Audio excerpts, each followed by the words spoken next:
రంగమ్మ అడవిలో కట్టెలు కొట్టి వాటిని ఊరిలో అమ్మివచ్చిన డబ్బుతో జీవించేది. ఒకనాడు అడవిలో కట్టెలు కొట్టి ఆయాసపడుతూ నిలబడింది. ఆ సమయంలో దారిపోతున్న ఒక్క సన్యాసి ఒకడు ఆమెను చూసి, ఇన్ని కట్టెలు కొట్టడమెందుకు? ఆలా ఆయాసం పాలుకావడం దేనికి? కొద్దిగా కొట్టివుంటే ఈరోజు తిండి గడిచిపోయేదిగదా అన్నాడు.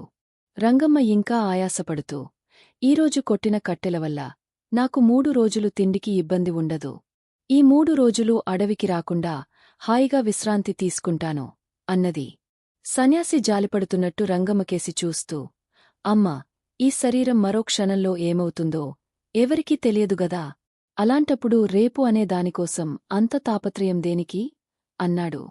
రంగమ్మ చిరాకుపడుతూ, నేను రేపటికి బతికి ఉండకపోతే ఏ గొడవా లేదు.